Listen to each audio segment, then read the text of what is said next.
welcome.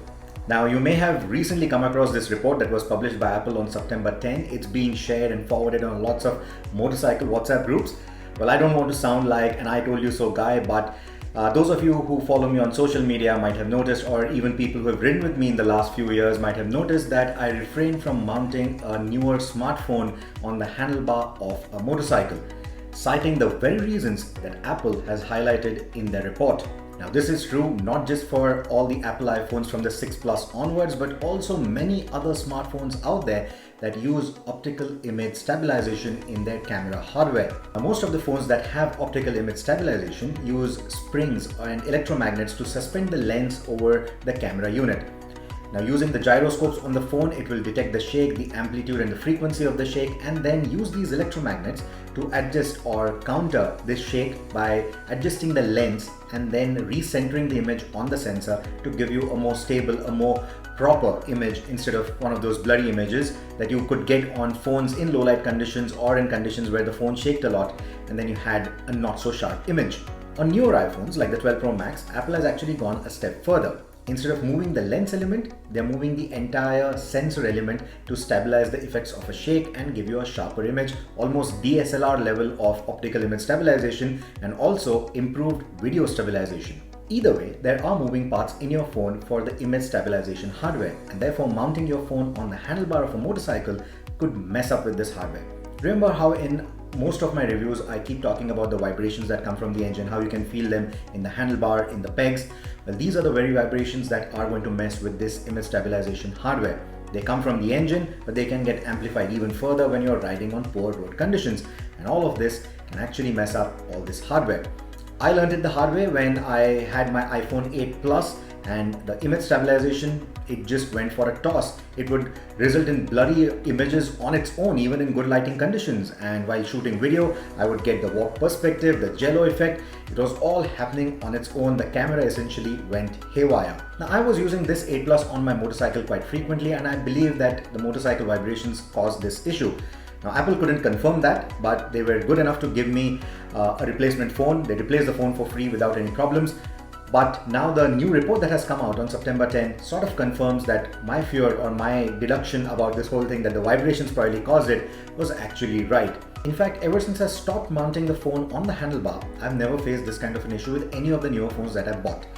Now, with the iPhone 12 Pro Max, when that sensor shift technology came out and they were advertising it using a phone that was mounted below an SUV and shooting some wild horses, I thought that okay, probably Apple has now finally developed a more robust image stabilization system, but clearly this report from them states otherwise. Now, some of you might ask, how does a GoPro or the likes manage to give you stabilized footage but at the same time take so much beating?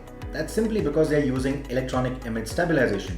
What they're essentially doing is recording a larger frame, then cropping a smaller frame out of it, and then using the outer margins as an adjustable margin to stabilize the frame, give you a more stabilized footage.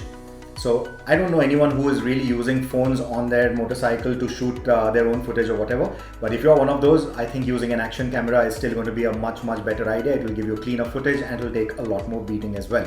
But what is the solution for bikers and phones? Well, just keep your phone in a backpack.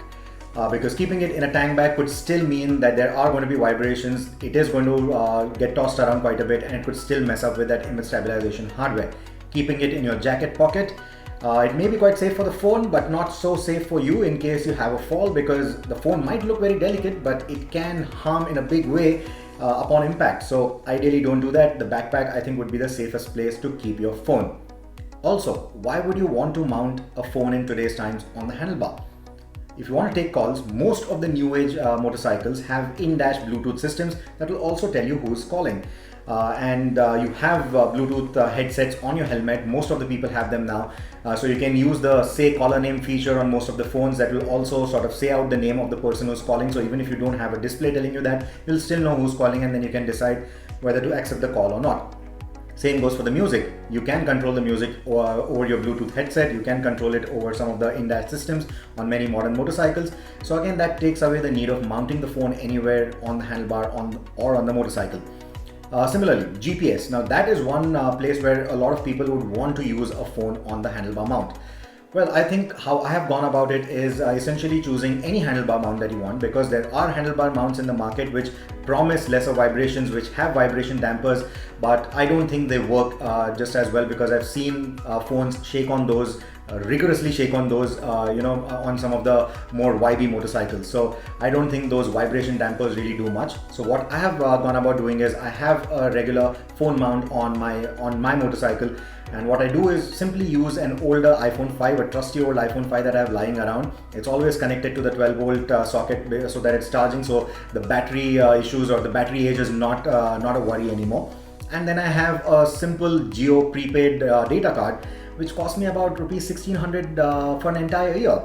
So that's hardly any sum. It's much smaller a sum, it's much smaller risk than actually putting your 1.5 lakh rupee phone on a motorcycle, right? So I think that is the solution that I have gone with, and I think that is the simplest solution that I can suggest to anyone who really want the phone on the handlebar or in front of them for maybe stuff like GPS. So I think that would be the ideal solution. Well, that's my solution though. If you have any better solutions, if you have any better ideas, do put them in the comments below. If you have any questions or any feedback regarding this topic, again, use the comment section and I would love to join the discussion and we can take it forward from there. Thank you so much for hanging around till the end. Thank you so much for watching this video. If you have hung around and if you have not subscribed to the channel already, please do that so that we can keep bringing you more content like this, and definitely do hit that like button as well. Watching these numbers grow keeps us going. Thank you so much.